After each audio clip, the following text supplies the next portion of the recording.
2,347 years ago, a man who conquered half the world in his short life died in Babylon. Alexander the Great left behind a vast empire and one of the greatest mysteries in human history. Where do the remains of the great conqueror lie? Who stole them, and why?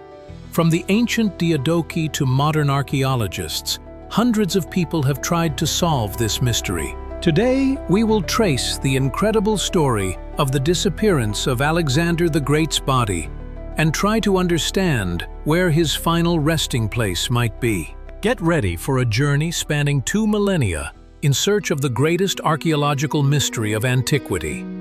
On June 10th, 323 BC, a man died in Babylon who, in the 32 years of his life, changed the course of world history. Alexander the Great, conqueror of the then-known world, died under mysterious circumstances in the royal palace, leaving behind a vast empire and many secrets. But the most intriguing of these was only just beginning. No sooner had the great commander breathed his last breath than a serious struggle began over his remains. In those days, possession of a ruler's body meant political legitimacy. Whoever controlled Alexander's remains could claim power over his legacy, and every military leader understood this perfectly well. According to ancient sources, Alexander's body was placed in a golden sarcophagus and filled with honey. This method of preservation was known in ancient times and allowed the remains to be preserved for a long time. Honey had antibacterial properties and prevented decomposition. The embalming procedure took several weeks, during which the commanders managed to wage a real diplomatic war. Perdiccas, the regent of the empire, insisted on burying Alexander in Aegae, the ancient capital of Macedonia, where his ancestors were laid to rest. The logic was clear. Alexander came from the Macedonian Argead dynasty, and his place was next to his father, Philip II. Macedonian tradition demanded this solution. Ptolemy, satrap of Egypt, and one of the late emperor's closest associates, had his own plans. He understood perfectly well the symbolic significance of Alexander's burial. Whoever became the guardian of his tomb would gain an undeniable advantage in the struggle for the empire's inheritance. Egypt was a rich province, but Ptolemy needed additional legitimacy. There was also a third version. Alexander himself had allegedly expressed a desire to be buried in the oasis of Siwa, where the priests of the Temple of Amun recognized him as the son of a god. This place was of special significance to the commander, for it was there that he received divine blessing for his conquests. However, political realities demanded a different solution. While the commanders argued, precious time was passing. Every day of delay strengthened the position of the one who would be the first to take action. And that person turned out to be Ptolemy. He understood that open confrontation with Perdiccas could lead to civil war, but the risk was worth it. Ancient sources contain descriptions of the luxurious funeral chariot that was to carry Alexander's body to its final resting place. It was a grandiose structure, decorated with gold and precious stones, worthy of the greatest conqueror of antiquity. It took almost 2 years to build. The chariot was a veritable mobile temple. Its roof was covered with gold scales, and its walls were decorated with reliefs depicting Alexander's military exploits. In the center was a golden sarcophagus containing the commander's body. The procession was intended to make an indelible impression on all who saw it. But the majestic chariot also became a lure for those who wanted to get their hands on its contents. The route from Babylon to Macedonia lay through territories controlled by various satraps. Each of them could try to intercept the priceless cargo, and that is exactly what happened in 321 BC. The story of Alexander's body being stolen started on the dusty roads of Syria, as the funeral procession was getting close to Damascus. It was here that Ptolemy decided to put his bold plan into action, which changed the course of history and started one of the greatest mysteries of ancient times. Damascus, 321 BC. A magnificent funeral procession slowly moves along a dusty road heading for Macedonia. At the head of the column, is a luxurious chariot carrying the body of Alexander the Great. But this journey is not destined to end as planned. One of the most daring robberies of antiquity is about to go down in history. Ptolemy had been waiting for this moment for almost 2 years. While the funeral chariot was being made in Babylon, he carefully prepared for the operation. The Egyptian satrap knew the route of the procession and understood that there was no better place to intercept it. Damascus was located at the intersection of trade routes, and here it was possible to act under the pretext of ensuring security. Ancient historians describe the details of this event in different ways. Pausanias claims that Ptolemy acted openly, declaring his rights to Alexander's body. Plutarch offers a version of a secret operation carried out under cover of night. But all sources agree on one thing: the capture was carefully planned and brilliantly executed. Formally, Ptolemy had certain grounds for his actions. He was one of Alexander's 7 bodyguards, belonged to the commander's inner circle, and participated in all his campaigns. Moreover, there were rumors that Ptolemy was the illegitimate son of Philip II, which made him Alexander's half-brother. These rumors were never confirmed, but they were never denied either. The moment for the capture was perfectly chosen. The procession was far from Babylon, but had not yet reached Macedonia. The escort was small. The main forces of the commanders were busy dividing the empire. Ptolemy could count on the element of surprise and the numerical superiority of his Egyptian troops. The operation went without bloodshed. Ptolemy did not engage in battle, but offered the procession's guards to join his service. Many of Alexander's soldiers knew the Egyptian satrap personally and trusted him. The commander of the escort, appointed by Perdiccas, found himself in a hopeless situation and was forced to give in. Having seized the sarcophagus, Ptolemy immediately set off for Egypt. He knew that he only had a few days before the news reached Perdiccas. The regent's reaction was predictable. He declared Ptolemy a rebel and demanded the immediate return of the body. But it was already too late. The journey from Damascus to Memphis took about a month. Ptolemy moved quickly but cautiously. He not only had to deliver the sarcophagus to a safe place, but also ensure a dignified temporary burial. Egypt had all the necessary means to preserve the body, as the art of mummification was more developed there than anywhere else. In Memphis, the ancient capital of Egypt, Ptolemy held a solemn reburial ceremony. It was not just a funeral, but a political demonstration. The new ruler of Egypt was showing the entire Hellenistic world that he was Alexander's heir. The symbolism was obvious to all his contemporaries. Alexander's body was placed in the temple of Serapis, a new deity created by Ptolemy to unite Greek and Egyptian religious traditions. Serapis combined the features of the Greek Zeus and the Egyptian Osiris, making him the ideal patron for Hellenistic Egypt. The placement of Alexander's remains in the Serapeum had deep religious and political significance. The reaction of the rest of the Hellenistic world was predictable. Perdiccas declared war on Ptolemy, demanding the return of the body. Antigonus and other Diadochi also protested. But Ptolemy was ready for such a turn of events. Egypt, with its natural borders and riches, was an excellent fortress. The war began in 320 BC. Perdiccas invaded Egypt, but his campaign ended in disaster. The attempt to cross the Nile failed, the army suffered heavy losses, and the regent himself was killed by his own officers. Ptolemy not only kept Alexander's body but also eliminated his main enemy. Perdiccas's death changed the entire political map of the Hellenistic world. Alexander's empire finally broke up into separate kingdoms, and Ptolemy became one of the most influential rulers. Possession of the body of the great conqueror gave him a special status among the Diadochi. But the story of the kidnapping did not end there. It was only just beginning. Ptolemy understood that temporary burial in Memphis was only the first step. He needed to create a worthy tomb for Alexander, which would become the center of a new kingdom and a symbol of its legitimacy. Memphis welcomed the body of Alexander the Great as befitted the greatest conqueror of antiquity.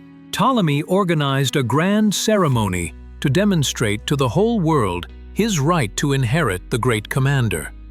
But this was only a temporary stop on the long journey of the emperor's remains through Egyptian soil. The Serapeum in Memphis became the first resting place for Alexander's body on Egyptian soil. This temple complex, dedicated to the god Serapis, was the ideal location for such a burial. Serapis combined Greek and Egyptian religious traditions, symbolically reflecting Ptolemy's policy of creating a Hellenistic Egyptian state. The priests of the Serapeum carefully monitored the preservation of the remains. Egyptian mummification traditions, developed over thousands of years, ensured the body's almost eternal preservation. Alexander's body received the highest quality care worthy of a pharaoh. The golden sarcophagus was placed in a special chamber, protected from moisture and temperature changes. But Ptolemy had bigger plans. Memphis was the ancient capital of Egypt, a symbol of pharaonic power. The new dynasty needed a new capital that would become the center of the Hellenistic world, and such a city was already being built in the Nile Delta, Alexandria, named after the great conqueror. The decision to move the body to Alexandria had been maturing for several years. Ptolemy I, or his son Ptolemy II Philadelphus, historians argue about who exactly made this fateful decision. Plutarch claims that the transfer took place during the reign of the second Ptolemy, but the exact date remains a matter of debate. The construction of Alexandria began during Alexander's lifetime, but the city truly flourished under the Ptolemies. It was a new type of capital, a cosmopolitan center of trade, science, and culture. It was intended to be a place where Greek philosophy, Egyptian wisdom, and Eastern traditions would come together. A special mausoleum was built for Alexander's body in the new capital. This structure, called Soma or Sema, which means body in Greek, was to become the center of the city. The mausoleum was located on the main square of Alexandria, in the heart of the capital of Ptolemaic Egypt. The design of the Soma amazed contemporaries. Ancient authors describe it as a majestic building with a pyramidal roof, decorated with marble and gold. Inside was a glass sarcophagus in which Alexander's body rested. The transparent walls allowed pilgrims to see the remains of the great commander. The transfer of the body from Memphis to Alexandria was the greatest celebration in Hellenistic Egypt. The procession moved along the Nile on specially built barges decorated like temples. Thousands of people flocked to the banks of the river to see Alexander's last journey on Egyptian soil. In Alexandria, the mausoleum became the center of the cult of Alexander. The Ptolemies declared themselves heirs to the great conqueror, and gradually included him in the pantheon of Egyptian gods. Alexander was deified, and his tomb became a place of pilgrimage for the entire Hellenistic world.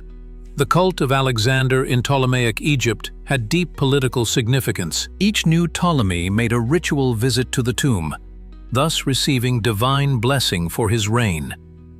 It was an act of political legitimization that confirmed the dynasty's right to the Egyptian throne. Soma became not only a religious center, but also a treasure trove.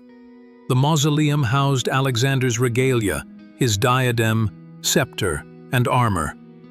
These relics had enormous symbolic value and were periodically used in ceremonies. In this way, the Ptolemies demonstrated their connection to the great conqueror.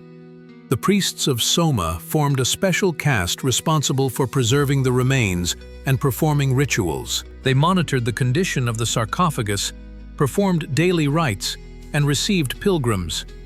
The income from visits constituted a significant part of the Ptolemaic treasury. Alexandria quickly became the largest city in the Mediterranean, and Soma its main attraction. Merchants, scientists, philosophers, and politicians flocked here. The famous Library of Alexandria was located near the mausoleum, creating a unique complex of knowledge and memory. But time passed, the Ptolemaic dynasty weakened, and Rome grew stronger. Egypt fell increasingly under Roman influence, and this could not but affect the fate of the Alexandrian tomb. Roman generals and emperors took a keen interest in the remains of the great conqueror, each for their own reasons. The year is 48 BC. Gaius Julius Caesar stands before a glass sarcophagus in the Somme of Alexandria, looking at the mummified remains of the greatest commander of antiquity. The Roman dictator has just defeated Pompey and is pursuing the remnants of his fleet to Egypt itself. But now, at this moment, his thoughts are not on politics, but on history. Caesar was not the first Roman to visit Alexander's tomb, but his visit was of special significance. The Roman Republic was in a state of civil war, and the victors sought legitimacy in the examples of the great conquerors of the past. Alexander the Great remained an unmatched example of military genius. Ancient sources have preserved details of this visit. Caesar stood for a long time at the sarcophagus, reflecting on Alexander's fate. The great Macedonian died at the age of 32, having conquered half the world. Caesar was already 52, and his conquests seemed modest compared to the achievements of the young emperor. Plutarch recounts that Caesar wept at Alexander's tomb. This episode became a classic example of the Roman commander's ambition. Caesar understood that time was working against him. At an age when Alexander had already conquered Persia and reached India, the Roman dictator was just beginning his major conquests. But the real turning point in the history of the Alexandrian tomb came after Caesar's assassination. Octavian Augustus, who became the first Roman emperor, arrived in Alexandria in 30 BC. Egypt was becoming a Roman province, and the new emperor personally accepted the surrender of the last queen of the Ptolemaic dynasty. Augustus's visit to Somu is described by Suetonius with characteristic detail. The emperor ordered the sarcophagus to be brought out of the sanctuary and personally examined Alexander's body. As a sign of reverence, he placed a golden crown on the mummy and showered it with flowers. This was a symbolic act of transferring power from the Hellenistic kings to the Roman emperors. But then an incident occurred that became the talk of the town. According to Dion Cassius, Octavian awkwardly broke off the nose of Alexander's mummy. This episode was later interpreted as a bad omen or a symbol of Roman barbarism. But contemporaries perceived it as an unfortunate accident. The damage to the mummy's nose had serious consequences. In ancient times, it was believed that violating the integrity of the body could interfere with the afterlife. The priests of Soma were concerned about what had happened and demanded special rituals to restore spiritual balance. Augustus also took an interest in other Ptolemaic tombs, but refused to visit them. When asked why he did not want to see the tombs of the pharaohs, the emperor replied that he had come to pay homage to the king, not to the dead. This phrase became famous and reflected the Roman attitude towards Alexander as a role model. Under Augustus, the first restoration of the Soma was carried out. Roman architects reinforced the structure of the mausoleum and renovated the interior. The glass sarcophagus was given additional protection, and the ventilation system was modernized to better preserve the remains. The next significant visit took place during the reign of Emperor Caligula. This ruler, known for his eccentric behavior, did not limit himself to simple worship. Suetonius reports that Caligula personally removed the breastplate from Alexander's mummy and then wore it as part of his imperial regalia. Caligula's action caused a scandal in Alexandrian circles. Removing sacred objects from a mummy was considered sacrilege and theft. The priests of Soma filed a complaint with the Roman prefect of Egypt, but he did not dare to contradict the emperor. Alexander's breastplate became part of the imperial treasury in Rome. This incident was a turning point in relations between the Roman authorities and the tomb in Alexandria. Whereas previously emperors had limited themselves to symbolic honors, they now began to regard Alexander's relics as trophies that could be appropriated. Emperor Hadrian, who visited Alexandria in the 2nd century AD, attempted to restore respect for the tomb. He allocated funds for a new restoration and established a special cult of Alexander within the imperial religion. The mausoleum was granted the status of an official sanctuary of the Roman Empire. But times were changing. The Roman Empire was becoming increasingly Christian, and pagan cults were being persecuted. The Somatron in Alexandria, as a center of worship for a deified ruler, came under suspicion by the new authorities. An era was beginning that would lead to the disappearance of the greatest tomb of antiquity. The last Roman emperor to visit Alexander's tomb was Caracalla in 215 AD. He placed his tunic and ring on the tomb, but these were the last honors paid to the great conqueror by the Roman rulers. The decline of the ancient world brought with it the greatest mystery in the history of archaeology. Somewhere between the 4th and 7th centuries AD, the Alexandrian Soma disappeared, and with it, the remains of Alexander the Great. This disappearance did not happen overnight. It was a slow process that stretched over centuries and was linked to radical changes in the religious and political life of the late Roman Empire. The last reliable mention of a visit to Alexander's tomb dates back to 299 AD. During his visit to Alexandria, Emperor Septimius Severus ordered the mausoleum to be sealed. The official reason given was security concerns, but contemporaries saw much deeper motives behind this decision. Septimius Severus was of African origin and understood perfectly well the symbolic significance of Alexander's tomb. In the unstable conditions of the late empire, the cult of the great conqueror could become a banner for potential usurpers. Sealing the Soma was an attempt to prevent the political exploitation of Alexander's memory. Septimius Severus's seals proved fatal for the preservation of the remains. The mausoleum was deprived of the constant care of priests, the ventilation system was disrupted, and the climate control mechanisms ceased to function. The humid Alexandrian air began to take its toll on the ancient structures. The Christianization of the Roman Empire under Constantine the Great exacerbated the situation of pagan shrines. The Edict of Toleration of 313 formally protected all religions, but in practice, the Christian Church gained a dominant position. Pagan temples were gradually closed or transferred to Christian communities. This process was particularly painful in Alexandria, a city that remained a center of pagan philosophy and science.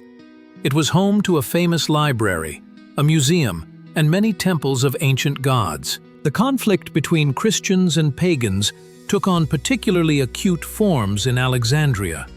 In 391, Emperor Theodosius issued an edict banning pagan cults. This decree did not formally apply to historical monuments, but in practice gave Christian fanatics carte blanche to destroy idolatrous structures. The Somatron in Alexandria, as the center of the cult of the deified ruler, automatically came under suspicion. In the same year, the Alexandrian bishop Theophilus organized the destruction of the Serapeum, the city's main pagan temple. If the Serapeum, with its centuries-old history, suffered, then the fate of the Somatron was in serious doubt. Christian chroniclers of the time say nothing about the fate of Alexander's mausoleum, which is suspicious in itself. Earthquakes that regularly shook Alexandria completed the destruction of ancient structures. Particularly strong tremors were recorded in 365, 402, and 551. Each earthquake caused irreparable damage to the city's archaeological monuments. The Arab conquest of Egypt in 641 AD finally changed the appearance of Alexandria. The new rulers showed no interest in the Greco-Roman heritage and actively rebuilt the city in accordance with Islamic traditions. Many ancient structures were dismantled for building materials. However, there is indirect evidence that Alexander's tomb may have survived the Arab conquest. Arab chroniclers mention the House of Alexander, a mysterious structure in the center of Alexandria that locals associated with the name of the great conqueror. Particularly intriguing is the account of the historian Al-Masudi, written in the 10th century. He reports on a crystal sarcophagus with the body of the king of the Greeks that was seen in Alexandria by Arab conquerors. If this account is reliable, then Alexander's remains could have survived until the 7th or 8th centuries AD. Another Arab author, Al-Idrisi, wrote in the 12th century about the ruins of an ancient building in Alexandria, which the locals called the tomb of the prophet Iskander. These references suggest that the memory of the tomb's location was preserved in popular tradition for several centuries after the mausoleum itself disappeared. Byzantine sources also contain mysterious hints about the fate of the Alexandrian tomb. The chronicler John Malalas mentions in the 6th century the transfer of sacred remains from Alexandria to Constantinople. This text is open to various interpretations, but some researchers see in it an indication of the secret transfer of Alexander's body. There is also a version about the Christianization of the cult of Alexander. According to this hypothesis, the remains of the great conqueror could have been reburied under the guise of the relics of a Christian saint. This practice was common during the Christianization of the empire, when pagan shrines were turned into Christian relics. The disappearance of Soma and Alexander's body remains one of the greatest mysteries of archaeology. No serious researcher can say for sure what happened to the remains of the great commander.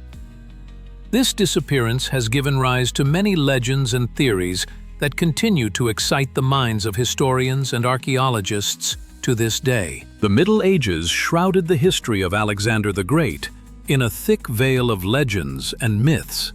The disappearance of his remains from historical chronicles did not mean that the great conqueror was forgotten. On the contrary, the lack of reliable information gave rise to many fantastic versions of the fate of his body. Christian and Islamic authors created a whole mythology around the final resting place of the Macedonian king. Alexander occupied a special place in Christian tradition. Despite the fact that he lived before the birth of Christ, medieval theologians saw in his conquests a divine plan to prepare the world for the coming of the Savior. Alexander united the then-known world under the rule of Greek culture, creating conditions for the rapid spread of Christianity. Byzantine chroniclers developed a theory about the Christianization of Alexander's remains. According to this version, the body of the great conqueror was secretly transferred to Constantinople and buried under the guise of the relics of one of the Christian saints.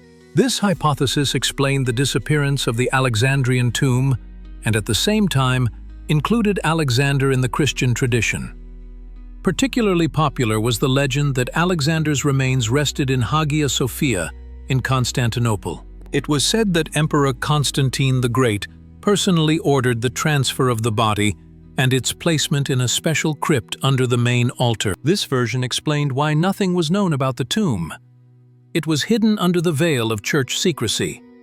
Western European authors created their own versions of the fate of Alexander's remains. During the Crusades, stories emerged that the Crusaders had discovered Alexander's tomb in Jerusalem. These legends linked the great conqueror to the history of the Holy Land and explained some of the failures of the Crusades as the wrath of his disturbed spirit. French chroniclers of the Fourth Crusade told of a mysterious sarcophagus discovered in Constantinople during the sacking of the city in 1244. According to these sources, the Crusaders found an ancient crystal coffin with a mummified body and Macedonian regalia in the basement of the imperial palace.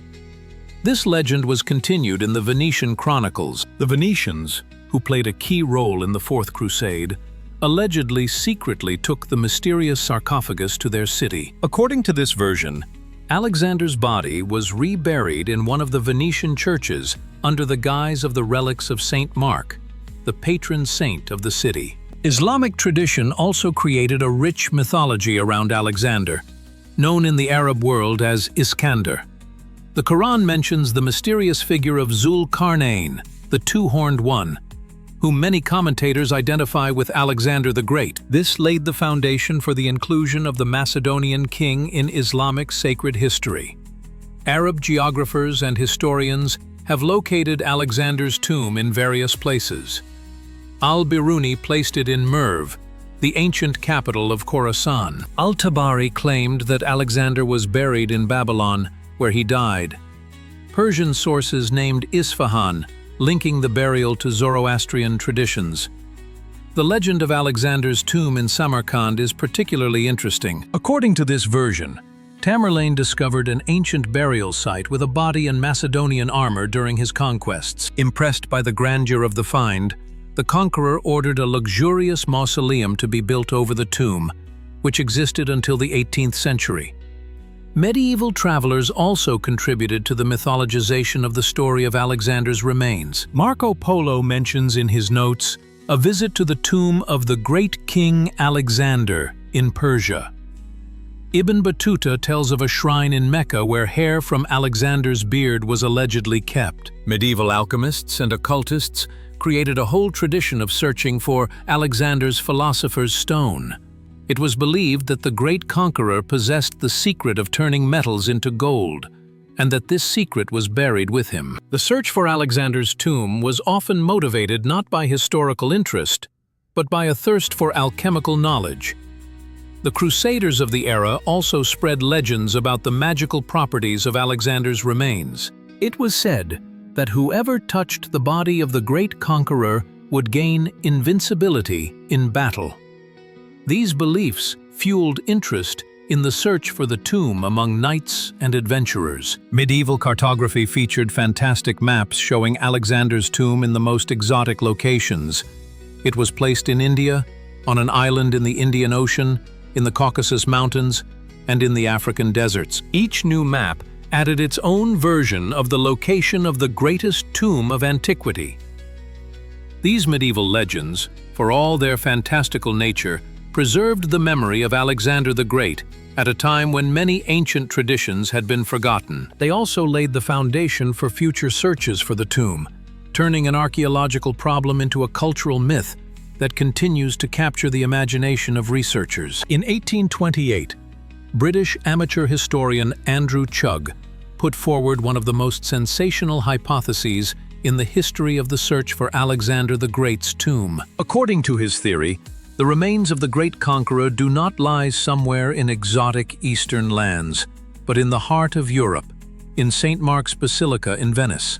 This theory is based on a detailed reconstruction of the events of the Fourth Crusade.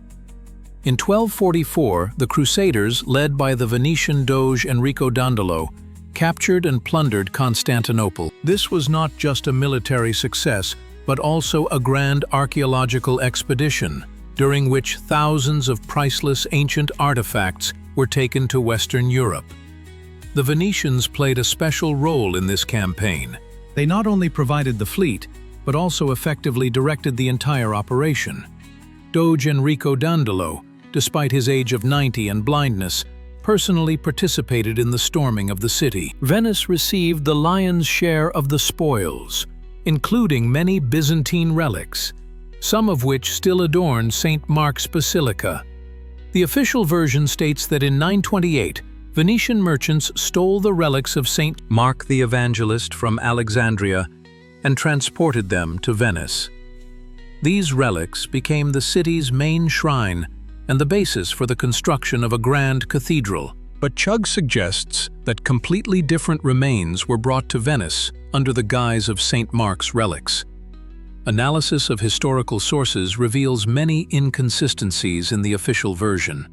St. Mark died in Alexandria in 68 AD, and his relics should have been preserved in the local Christian community. However, Venetian chroniclers cannot explain exactly where in Alexandria these relics were kept, and why local Christians allowed them to be stolen. Moreover, the descriptions of the theft itself seem suspicious. It is said that Venetian merchants Buono da Malamocco and Rustico da Torcello broke into the Alexandrian church and replaced the relics of St. Mark with pork to deceive the local Muslims. This story is more like a pious legend than a historical fact. Chugg draws attention to strange details in the description of the Venetian relics. Medieval sources speak of an imperishable body in rich Eastern garments covered with precious stones. Such a description is more suited to the mummified remains of a pharaoh or a Hellenistic king than to the body of a first-century Christian saint. Particularly intriguing is the fact that the relics of St. Mark in Venice were periodically lost and found again. The most famous case occurred in 1944 when the relics disappeared during a fire in the cathedral and were then miraculously found in one of the columns. Such disappearances could have been linked to the need to hide the true nature of the remains. An architectural analysis of St. Mark's Basilica also supports the Venetian hypothesis. Many elements of the building are clearly borrowed from Byzantine and even ancient traditions. The domes of the basilica resemble Byzantine churches, and some decorative elements date back to Hellenistic art. Perhaps the architects were trying to create a worthy setting for the ancient remains.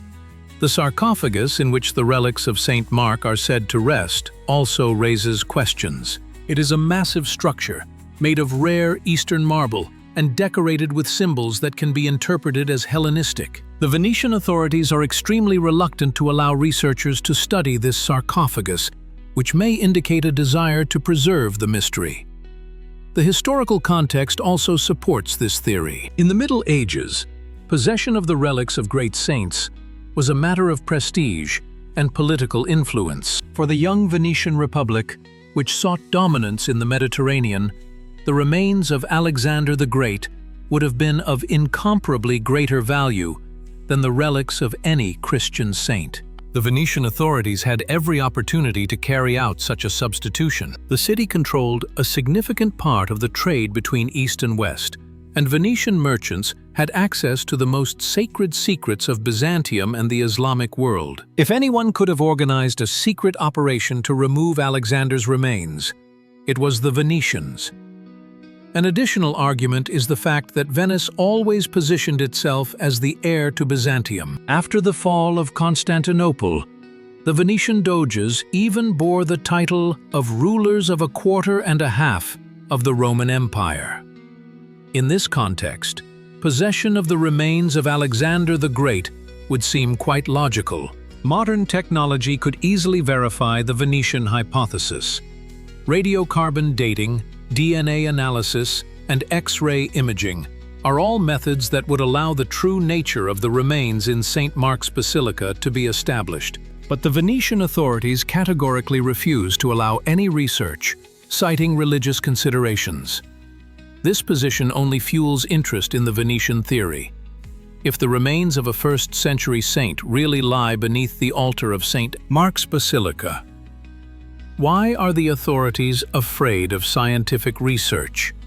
Perhaps they know something they prefer to keep secret. In 1989, Greek archaeologist Liana Souvalidi began excavations at a site that many considered the last hope for solving the mystery of Alexander the Great's tomb, the oasis of Siwa in the western desert of Egypt, where ancient priests of Amun proclaimed the Macedonian king the son of a god, seemed a logical place to search for his final resting place. The choice of Siwa was not accidental. According to some ancient sources, Alexander himself expressed a desire to be buried here, in the sacred oasis where he received divine blessing. Plutarch mentions this wish of the commander, although other historians question the reliability of this information. Souvalidi drew attention to the toponymy of the region. In ancient times, the oasis was known as Santaria, a name that can be translated as Holy Aryan, or interpreted as the place where Alexander rests. Just 25 kilometers from the oasis is the town of Al-Miraki, whose name is remarkably similar to the ancient Greek Mirakion, a man who died very young. These linguistic coincidences could have been accidental, but for archaeologists, they were intriguing clues. In the study of antiquity, it is sometimes precisely such details that lead to great discoveries. Souvalidi obtained permission from the Egyptian authorities to conduct excavations and began a systematic investigation of the area. The first finds exceeded all expectations. Already in the first season of work, archaeologists discovered the remains of a large architectural complex that clearly belonged to the Hellenistic period. The style of masonry, the materials used, and the layout of the structures all indicated that the complex was built by Macedonian architects. The complex included a temple and a tomb connected by an underground passage. The tomb contained the remains of a sarcophagus made of alabaster, a material that was not mined in Egypt and must have been brought from afar. This fact testified to the extreme importance of the burial for those who organized it. Particular attention was drawn to a bas-relief with an 8-pointed star, the symbol of the Macedonian dynasty.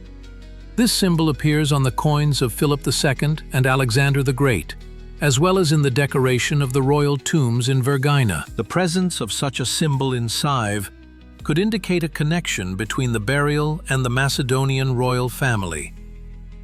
The secret passage leading from the tomb to the temple of Amun-Ra also had a deep symbolic meaning. Alexander was proclaimed the son of Amun in this very temple, and the connection between the place of his divine recognition and his supposed burial site seemed quite logical. But the most intriguing find was 3 steles with inscriptions in ancient Greek.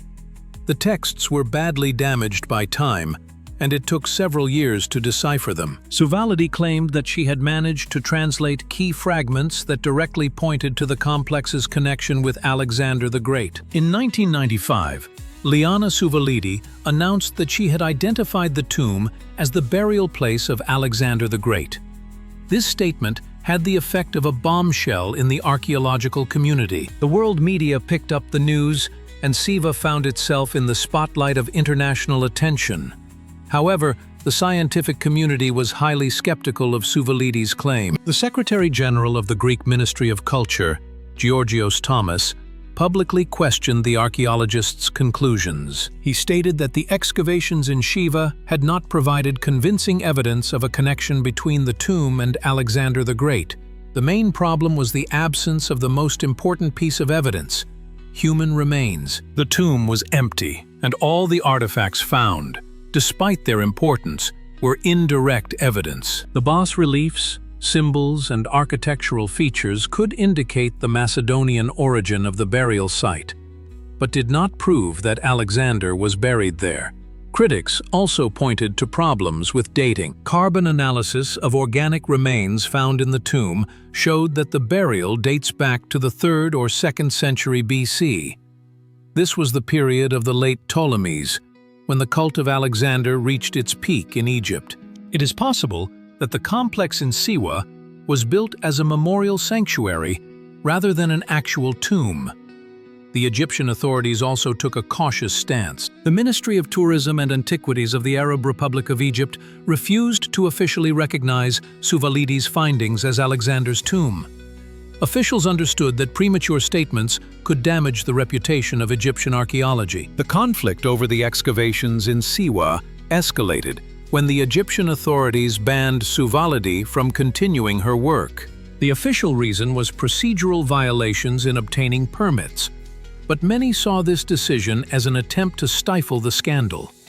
The archaeologist was forced to leave Egypt without completing her research on the complex. Further attempts to gain access to the excavations in Shiv were met with bureaucratic obstacles.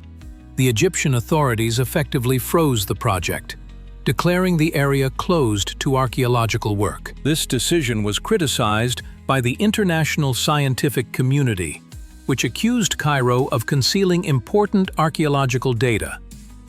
The dispute over the finds in Siv continues to this day. Suvalidi's supporters claim that the Egyptian authorities are hiding one of the greatest archaeological discoveries of modern times. Skeptics believe that the archaeologist fell victim to her own ambitions and desire for fame with her sensational claims.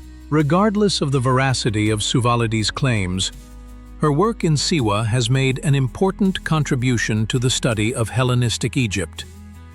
Even if it is not Alexander's tomb, the complex discovered is of considerable historical value. It demonstrates the influence of Macedonian culture on Egyptian architecture and religion.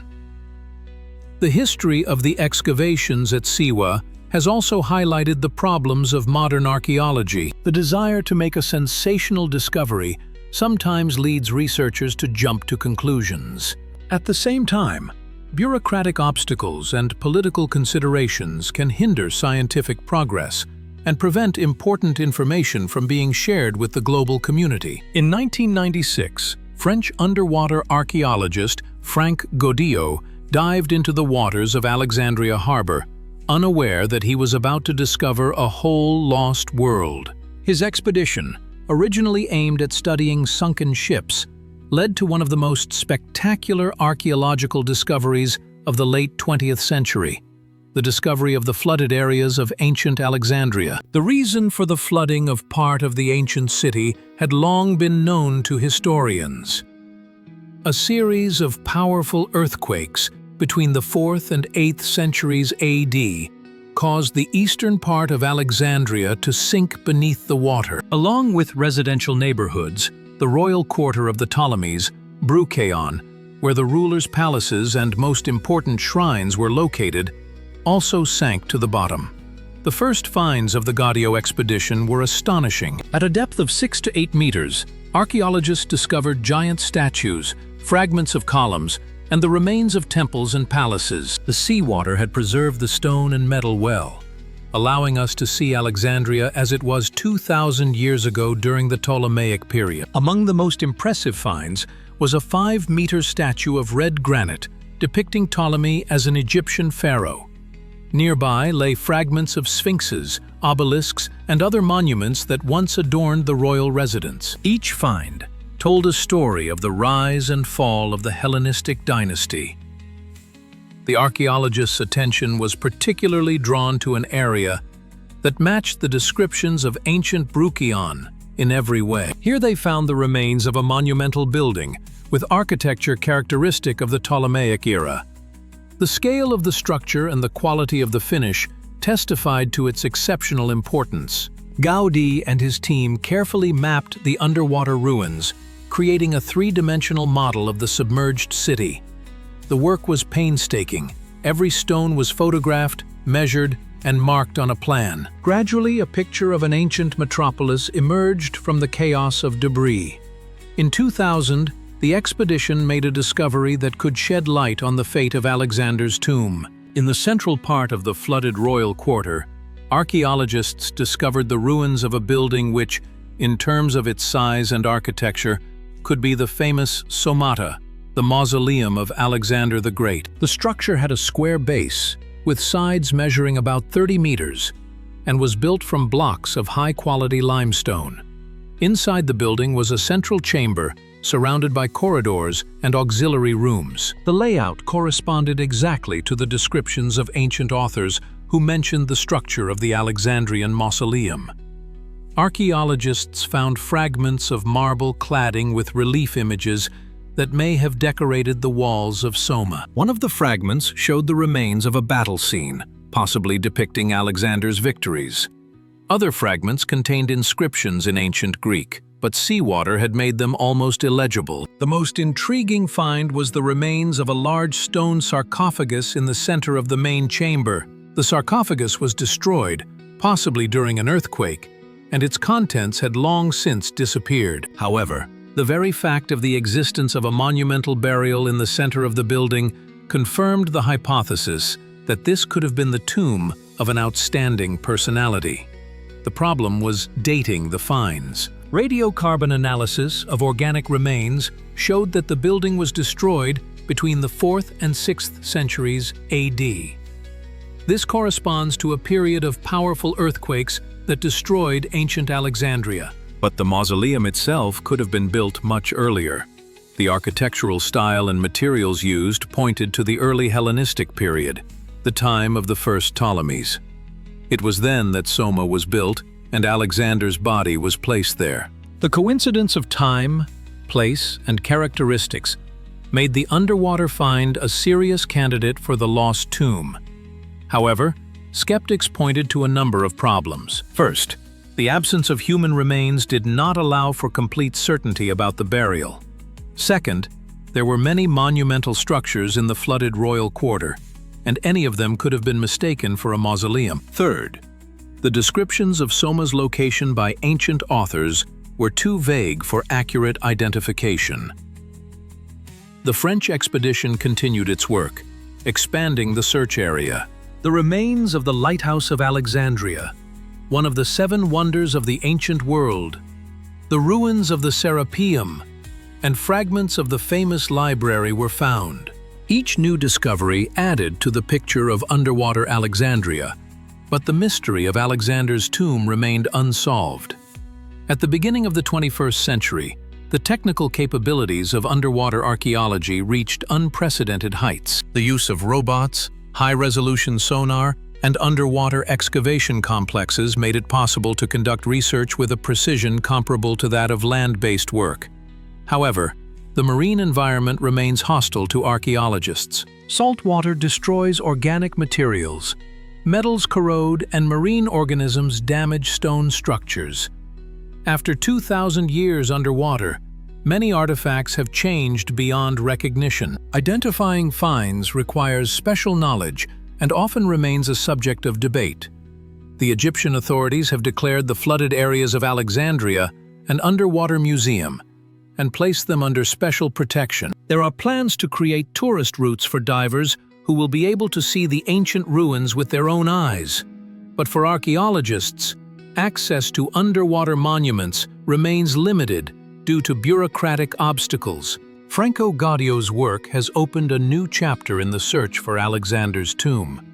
If the great conqueror really lies beneath the waters of Alexandria's harbor, then his discovery is only a matter of time and technology. But for now, the mystery remains unsolved, and underwater Alexandria keeps its secrets in the depths of the sea. On August 8, 2014, the archaeological world held its breath in anticipation. Greek archaeologists, led by Katerina Peristeri, announced the discovery of a tomb in Amphipolis that, by all accounts, could belong to one of the greatest figures in ancient history.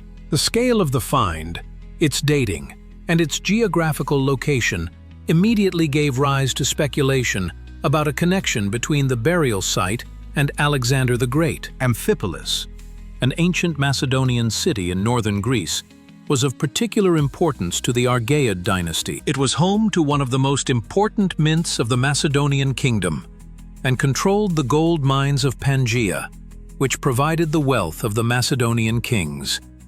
For Alexander's family, this place had strategic and symbolic significance. The Kasta Mound, where the excavations were carried out, was impressive in size. Its base was almost 500 meters in circumference, making it one of the largest ancient burial sites in Greece. Such dimensions indicated that a person of exceptional status was buried here, a king or a member of the royal family. The first finds exceeded all expectations. The entrance to the tomb was guarded by two marble caryatids, female figures over 2 meters high, made in the classical style of the 4th century BC. The quality of the sculptural work indicated that they were created by the best masters of the era, possibly from the circle of Lysippus, Alexander's court sculptor. The mosaic floor in one of the tomb's chambers depicted the abduction of Persephone by Hades, a scene with deep symbolic meaning in Greek culture. The image linked the themes of death and rebirth, which was particularly relevant for the burial of a ruler. The mosaic technique also pointed to the 4th century BC. The architecture of the tomb was no less impressive. Vaulted ceilings, precisely fitted stonework, and a complex drainage system all testified to the builder's exceptional skill. The layout resembled the royal tombs in Vergina, but surpassed them in scale and luxury. Particular attention was drawn to the Sphinx, crowning the entrance to the tomb. This mythical creature with a female head and the body of a lioness was traditionally associated with royal power and divine protection. In Macedonian tradition, sphinxes often adorned royal tombs, confirming the high status of the buried. Radiocarbon dating of the finds showed that they dated from between 325 and 310 BC. This corresponded exactly to the time of Alexander's death and the subsequent struggle of the Diadochi for his inheritance. The coincidence in time made the hypothesis of Alexander's burial highly plausible. However, the main chamber of the tomb had been looted in ancient times. Archaeologists found only fragments of human bones belonging to several people of different ages and sexes. Analysis of the remains showed that a man of about 45 years of age, a middle-aged woman, a newborn, and an elderly woman had been buried here. The composition of the burial gave rise to many theories. Some researchers suggested that the tomb contained the remains of Roxana, Alexander's wife, their son Alexander IV, and Olympias, the mother of the great conqueror. All these people were killed in the struggle for power after Alexander's death, and their joint burials seemed symbolic. Another hypothesis linked the tomb to Hephaestion, Alexander's closest friend and possibly his lover. Plutarch reports that after Hephaestion's death, Alexander ordered a grand mausoleum to be built for him. The scale of the Amphipolis tomb was entirely consistent with such a plan. Caterina Peristeri was cautious about the tomb's ownership. She emphasized that the tomb was undoubtedly connected to the royal family of Macedonia, but that further research was needed to draw any final conclusions. This scientific caution contrasted with the media hype, which was already calling the find Alexander's tomb.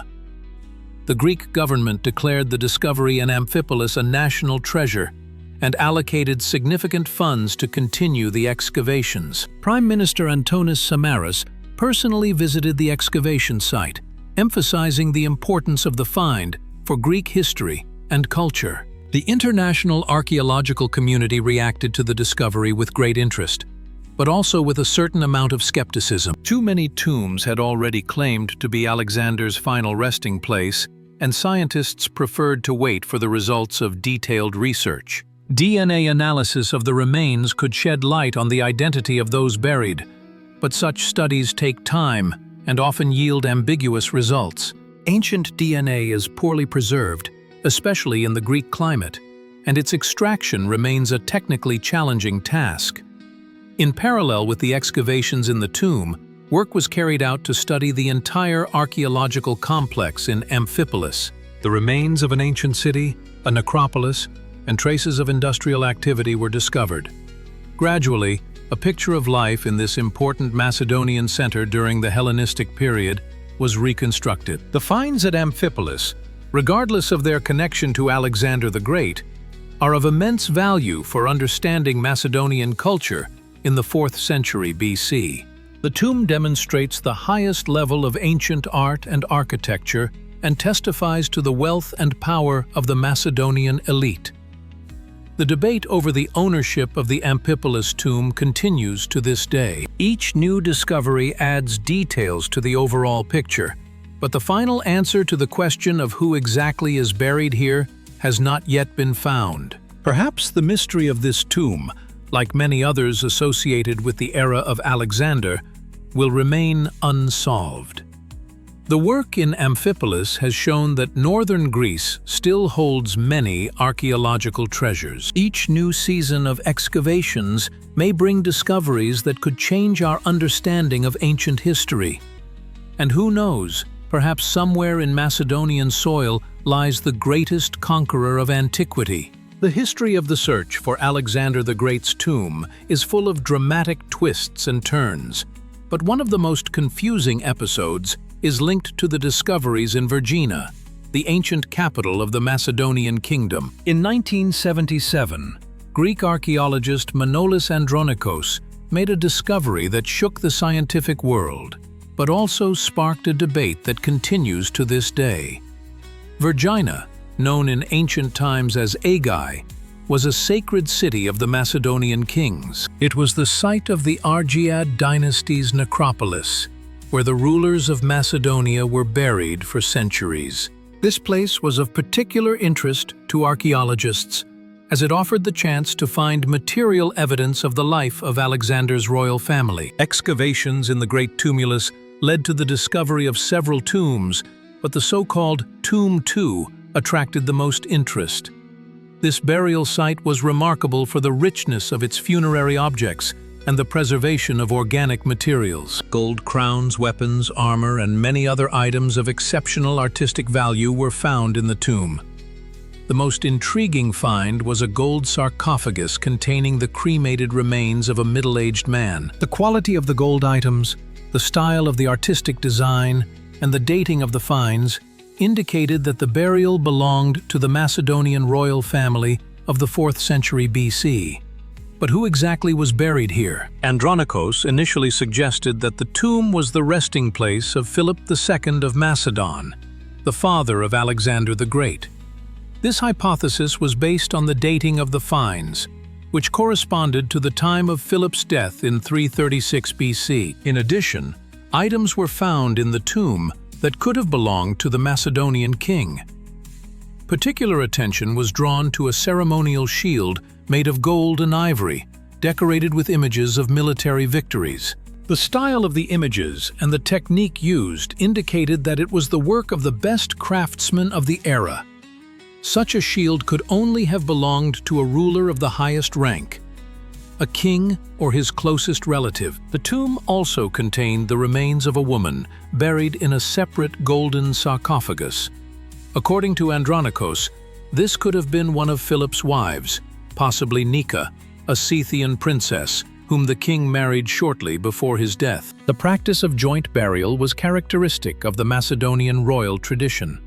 However, alternative versions soon emerged. Some researchers suggested that the male remains in the tomb did not belong to Philip II, but to one of his sons, possibly Alexander the Great himself. This hypothesis was based on anthropological analysis of the bones, which showed that the buried individual had died at a relatively young age. The cranial reconstruction of the skull from Vergina caused a real sensation. The reconstructed appearance of the buried man was strikingly similar to well-known images of Alexander the Great. The same regular features and profile as on ancient coins and sculptures. The resemblance was so obvious that many researchers began to talk about the identification of Alexander's remains. However, there were serious objections to the Alexander version. First, all sources unanimously claim that Alexander's body was transported to Egypt and buried first in Memphis, and then in Alexandria. How could his remains end up in Vergina, Macedonia? Supporters of the hypothesis offered various explanations. Perhaps Cassander, one of the Diadochi who controlled Macedonia after Alexander's death, managed to secretly seize the body of the great conqueror and reburied it in his homeland. Or perhaps a false body was sent to Egypt and the real remains remained in Macedonia. Anthropological studies also yielded contradictory results. Some experts claimed that the age of the buried man corresponded to Alexander's age at the time of his death, 32 years old. Others believed that the remains belonged to an older man, most likely Philip II, who lived to be 46. The study of injuries to the skull from Vergina added particular intensity to the debate. Traces of a serious injury to the right eye were found on the bones, a trauma that could have led to partial or complete blindness. This discovery was immediately linked to the well-known fact from the biography of Philip II, who lost his eye during the siege of Methone. However, opponents of the Philip version pointed to chronological inconsistencies. Radiocarbon dating of organic remains from the tomb showed a later date than Philip's time of death. In addition, the style of some of the items found was more consistent with the era of Alexander than that of his father. The debate was complicated by the fact that the tomb in Vergina contained the remains of several people. In addition to the main male burial, there were the bones of a woman, a child, and another man. This made identification difficult and allowed for many interpretations.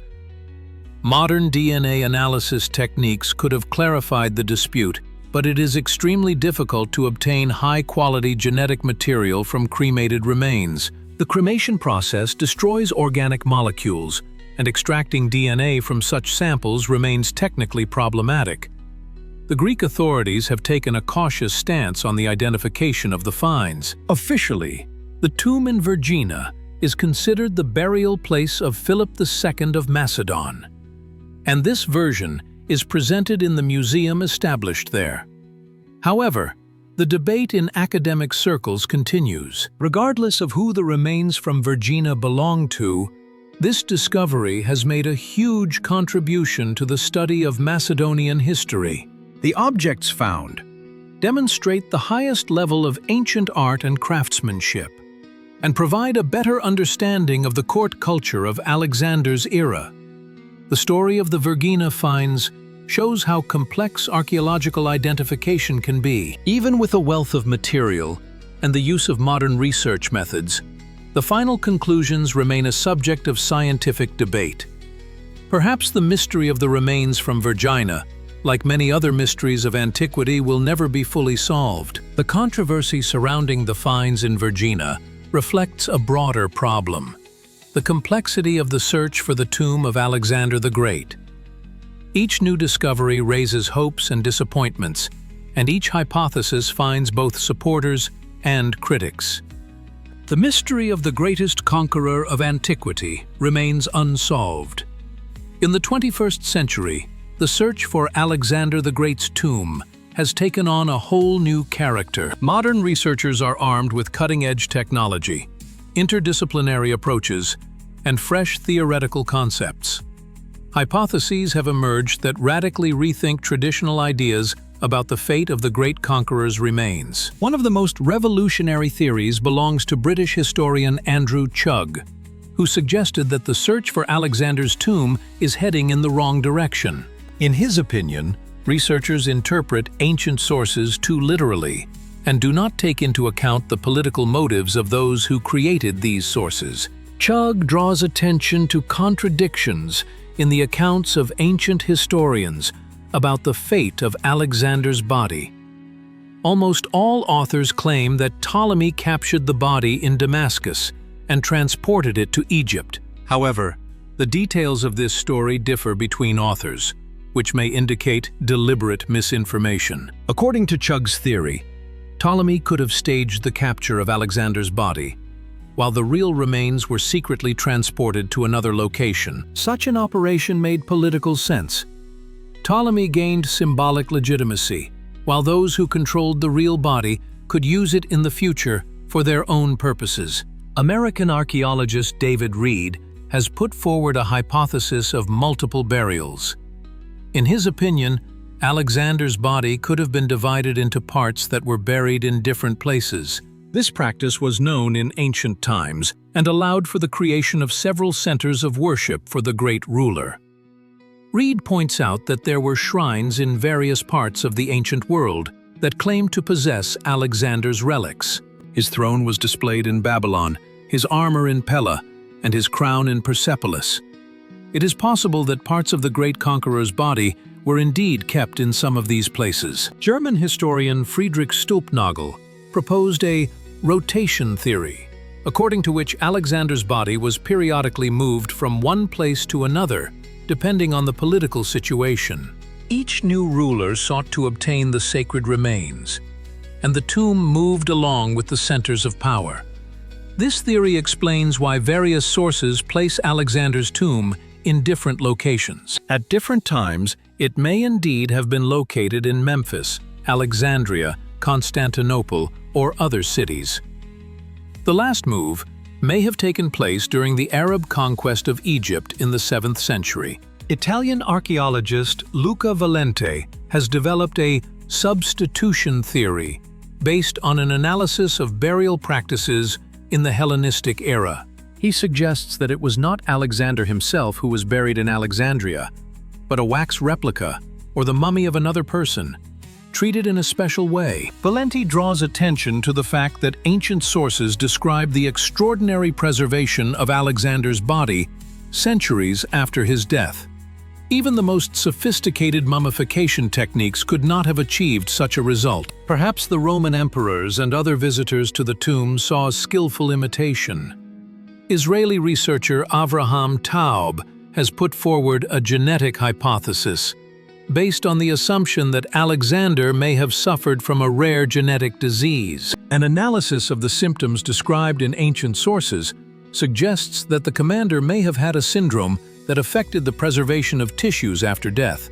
If this theory is correct, Alexander's body could have been preserved in exceptional condition even without special treatment. The search should not be based on archaeological evidence of burial, but on biological markers that could have been preserved in the remains after thousands of years. French historian Jean-Claude Dubois proposed a cryptographic theory, according to which the location of Alexander's tomb is encrypted in ancient texts and works of art. Medieval and Renaissance authors may have known the secret and passed it on to their descendants in a veiled form.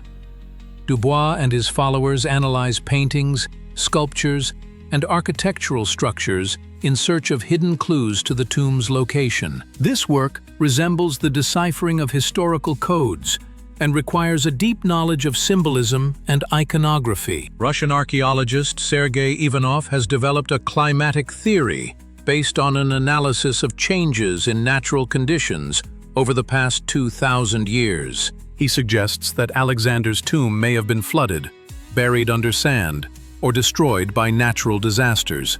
According to Ivanov, the search should be conducted taking into account paleogeographic data. Many areas of the eastern Mediterranean have changed dramatically since ancient times. Sea levels have risen, rivers have changed course, and deserts have encroached on once fertile lands. Canadian researcher Robert MacDonald has proposed a technological concept, according to which modern search methods are ineffective. He calls for the use of artificial intelligence to analyze all available data on Alexander's tomb. MacDonald has created a computer model that analyzes thousands of archaeological reports, historical texts, and geographical maps. Artificial intelligence identifies hidden patterns and suggests new areas for exploration that have not previously been considered by researchers. Japanese archaeologist Hiroshi Tanaka is developing quantum archaeology, an interdisciplinary approach that combines archaeology, physics, and computer science. He uses quantum mechanics to model the preservation processes of ancient materials. Australian researcher Susan Clark has proposed a psychological theory based on an analysis of the motives of those associated with Alexander's body. She studies the psychological portraits of Ptolemy, the Roman emperors, and Christian patriarchs, in an attempt to understand the logic behind their actions. These modern theories, for all their novelty, have not yet led to practical results. Alexander's tomb remains an elusive goal for archaeologists. But each new hypothesis adds elements to the overall mosaic of the search, bringing the moment of the great discovery closer. Perhaps solving the mystery will require combining all existing approaches: traditional archaeology, modern technology, and interdisciplinary methods. The mystery of Alexander the Great is so complex that it may take the efforts of an entire generation of researchers to unravel it. Modern archaeology, in its search for the tomb of Alexander the Great, has an arsenal of technologies that would have seemed fantastic to researchers of past centuries. From satellite images to molecular DNA analysis, each method opens up new possibilities for uncovering the secrets of the past. However, each technology has its limitations and requires a specific approach. Remote sensing has revolutionized archaeological research. High-resolution satellite images allow researchers to detect structures hidden underground by subtle changes in vegetation, soil color, or micro-relief. Special algorithms analyze thousands of images, identifying anomalies that may indicate the presence of archaeological sites. In the search for Alexander's tomb, this method was used to explore vast areas in Egypt, Greece, and other regions associated with the history of the great conqueror. Satellite data has identified dozens of potential archaeological sites, many of which have been explored by ground expeditions. Ground-penetrating radar allows archaeologists to see beneath the ground without excavating. This method is based on the reflection of radio waves from underground objects of varying density. Stone, metal, and voids give off different signals, allowing a three-dimensional picture of the underground space to be created. When investigating possible locations for Alexander's tomb, ground-penetrating radar proved particularly effective in the urban environment of Alexandria, where traditional excavations are hampered by dense construction. The method has made it possible to discover ancient structures hidden beneath modern buildings, some of which may be connected to ancient soma. Magnetic surveys detect anomalies in the Earth's magnetic field caused by the presence of metal objects or structures with different magnetic properties. This method is particularly effective for locating burials, as tombs often contain metal objects such as weapons, jewelry, and sarcophagus elements. In the area of ancient Alexandria, magnetic surveys have revealed several large anomalies that may correspond to underground structures from the Ptolemaic era. One such anomaly is located in an area where ancient sources place the royal quarter with Alexander's mausoleum.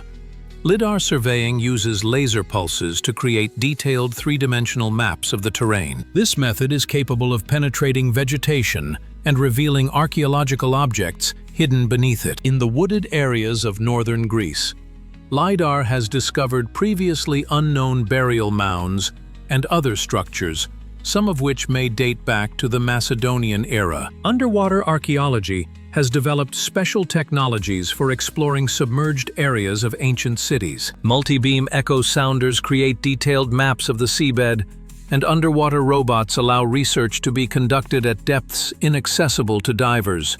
In the harbor of Alexandria, underwater research has revealed the remains of ancient structures that may have been part of the royal quarter. Some structures have dimensions and layouts consistent with descriptions of Alexander's mausoleum in ancient sources.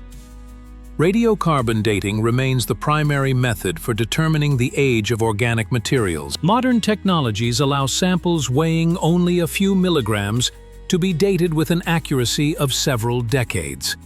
This is particularly important for identifying finds that may be related to the era of Alexander. Thermoluminescence dating is used to determine the age of ceramics and other mineral materials. The method is based on measuring the energy accumulated in the crystal lattice of minerals under the influence of radiation. This allows objects that do not contain organic materials to be dated. Stable isotope analysis provides information about the origin of materials and the diet of ancient people. The isotopic composition of tooth enamel and bones allows us to determine the region where a person spent their childhood, as well as the nature of their diet. This method could help identify Alexander's remains given his Macedonian origin and long campaigns. DNA analysis of ancient remains has become one of the most promising areas of archaeology. Modern methods allow genetic material to be extracted from bones and teeth that are thousands of years old.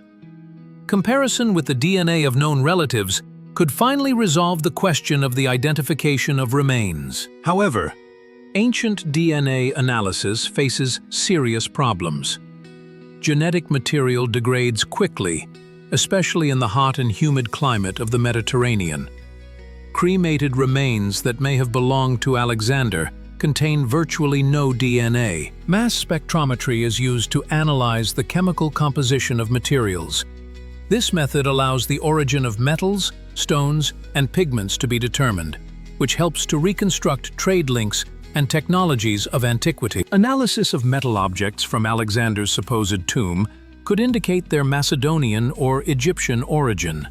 X-ray imaging and computed tomography allow the internal structure of objects to be examined without damaging them. These methods are widely used to study mummies, sarcophagi, and metal objects. Tomography can reveal hidden inscriptions, structural features, and traces of repair or alteration. Three-dimensional modeling and virtual reconstruction help archaeologists restore the appearance of ancient structures from preserved fragments. Computer models allow you to test various hypotheses about the appearance and layout of archaeological sites. Geophysical methods include seismic sounding, electrical prospecting, and gravimetry. Each of these methods detects different types of underground anomalies and is used depending on the specific research objectives. Multispectral imaging analyzes the reflection of electromagnetic waves of different lengths from the Earth's surface. This method can reveal hidden structures based on changes in soil composition, moisture, and temperature. Palynological analysis studies ancient pollen preserved in sediments. This method helps reconstruct the climatic conditions and vegetation of the past, which is important for understanding the historical context of archaeological finds. Despite the arsenal of modern methods, the search for Alexander's tomb remains a difficult task. Each technology has its limitations, and only the combined use of various approaches can lead to success. Perhaps solving the mystery will require the development of fundamentally new archaeological methods. The search for the tomb of Alexander the Great has long ceased to be a purely scientific endeavor. In the modern world, this search has turned into a complex game involving national interests, tourism revenues, political ambitions, and scientific disputes. Every country claiming a connection to the legacy of the great conqueror seeks to use his name to strengthen its own international prestige. Egypt, as the most likely location of Alexander's tomb, occupies a special position in this game. The Egyptian Ministry of Tourism and Antiquities is well aware of the economic potential of such a find. The discovery of Alexander's remains could attract millions of tourists to the country and bring in billions of dollars in revenue. However, the Egyptian authorities are extremely cautious about statements regarding the discovery of the tomb. Negative experiences with various pseudoscientific sensations have forced official Cairo to demand irrefutable evidence from any expeditions. Too many adventurers have tried to use Alexander's name to attract funding and media attention. Bureaucratic procedures for obtaining permits for archaeological work in Egypt have become more complicated since the Arab Spring. The new authorities are keen to protect the national cultural heritage from foreign influence and require the participation of Egyptian scientists in all international projects. Greece also claims a special role in the search for Alexander's tomb. For modern Greeks, Alexander the Great is a national hero and a symbol of ancient Greek civilization. The Greek government actively supports archaeological projects related to Macedonian history and allocates significant funds for excavations in northern Greece. The political dimension of the search is particularly evident in the dispute between Greece and North Macedonia over the legacy of ancient Macedonia. Both countries consider themselves heirs to Alexander the Great, which creates additional friction in archaeological research. Any find related to Macedonian history immediately becomes the subject of political speculation. Turkey, which is home to many sites associated with Alexander's campaigns, also has an interest in his legacy. Turkish archaeologists have discovered artifacts from the Hellenistic period in Pergamon, Ephesus, and other cities, some of which may be linked to Alexander himself or his generals. Italy and the Vatican occupy a special position due to the Venetian hypothesis about the location of Alexander's remains. The Venetian authorities categorically refuse to allow scientific research on the alleged relics of Saint Mark, citing religious considerations. This position raises suspicions that the Italian authorities are hiding something. International organizations also play an important role in regulating the search. UNESCO has included many archaeological sites in Greece and Egypt on its World Heritage List, which imposes additional restrictions on excavations. Any work must comply with international standards for the preservation of cultural heritage. Private collectors and antique dealers also influence the search for Alexander's tomb. Items allegedly associated with the great conqueror regularly appear on the black market for antiquities. Most of them are fakes, but some may be genuine artifacts illegally removed from archaeological sites.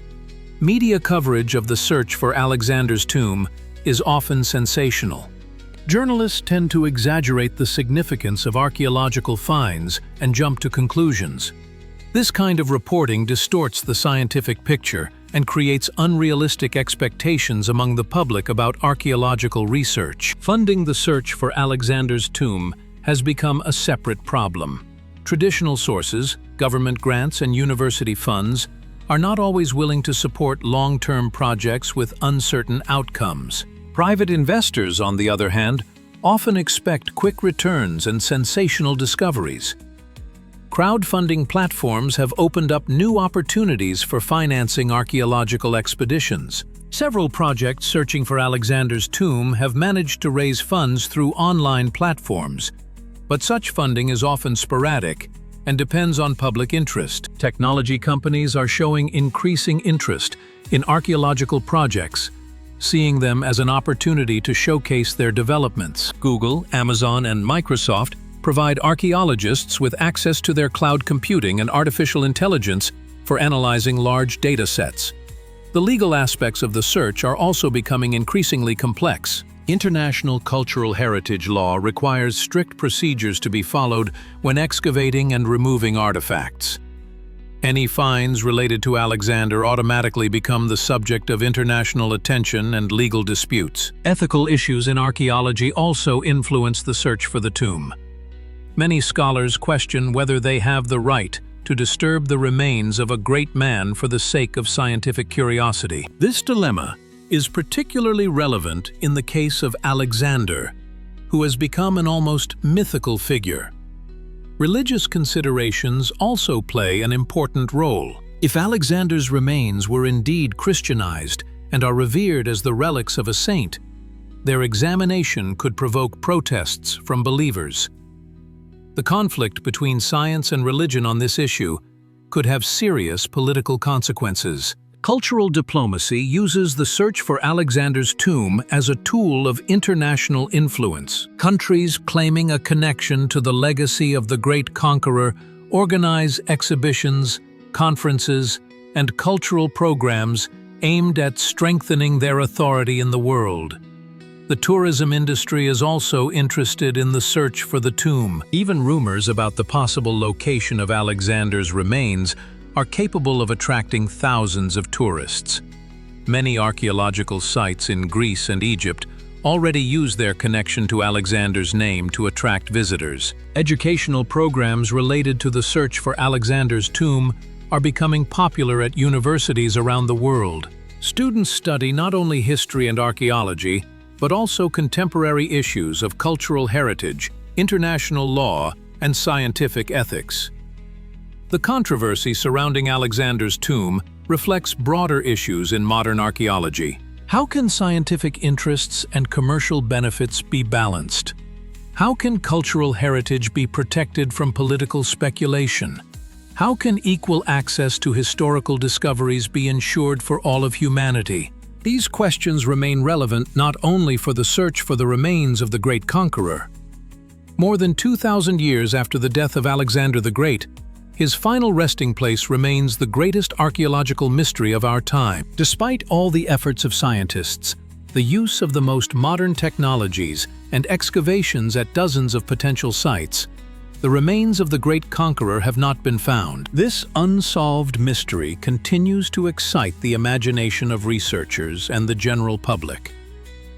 Analyzing all existing hypotheses and archaeological data, several most likely scenarios can be identified. The first is associated with the complete destruction of the remains as a result of natural disasters, wars, or religious conflicts.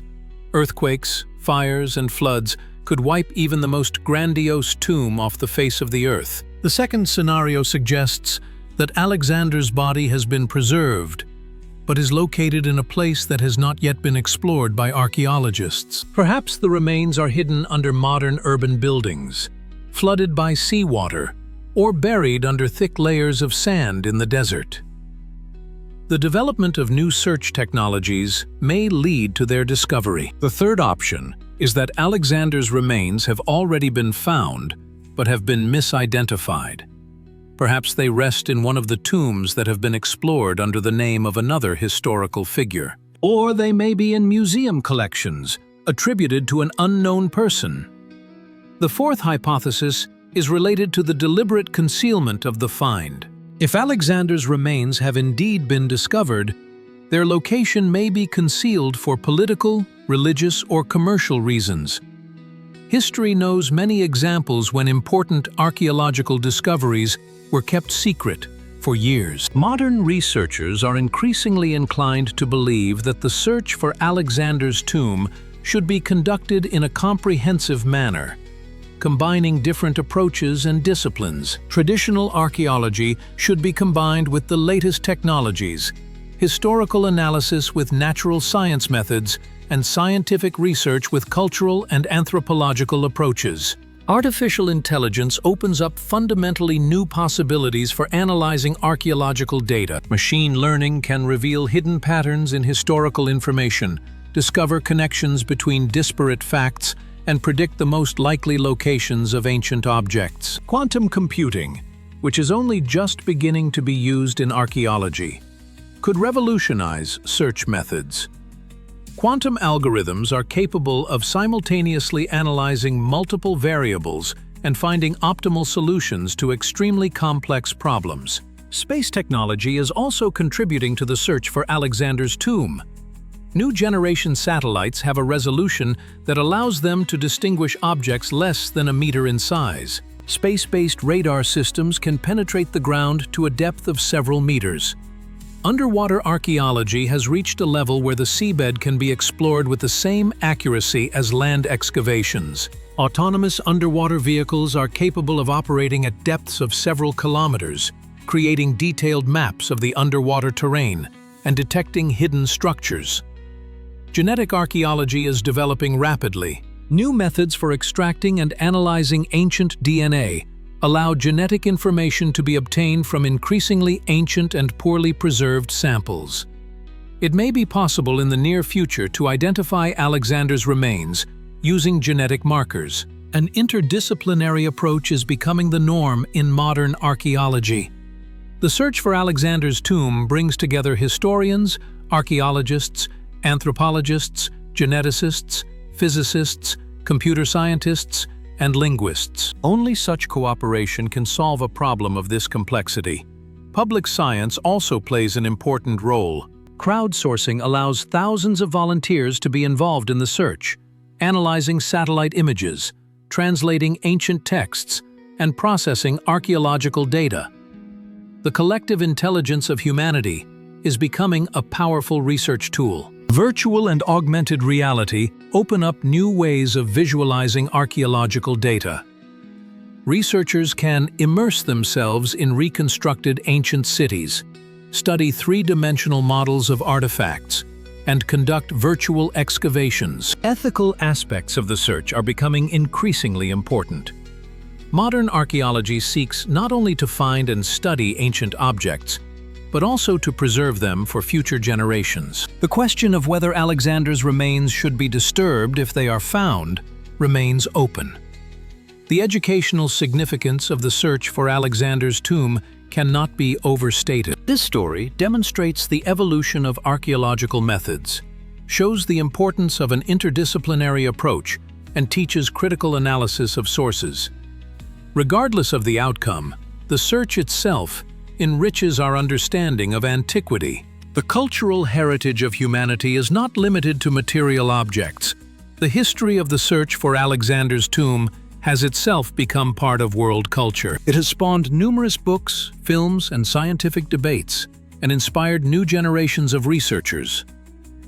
Perhaps the mystery of Alexander the Great's tomb will never be completely solved, but the search itself is of immense value. It advances archaeological science, contributes to the development of new technologies, and brings together scientists from different countries and disciplines. Ultimately, it is not only the result that matters, but also the process. The search for Alexander's tomb shows that humanity is not ready to accept the unknown. We continue to search for answers to questions from the past, believing that each new discovery brings us closer to understanding our own history. Wherever the remains of Alexander the Great may lie, in the Egyptian sands, the Greek hills, the Venetian temples, or at the bottom of the Mediterranean Sea, his legacy lives on. The great conqueror managed to conquer not only the ancient world, but also time itself. His story inspires new generations of explorers to search for the truth. And this, perhaps, is the main mystery of Alexander the Great. The search continues. And who knows? Maybe tomorrow archaeologists will announce the greatest discovery in human history.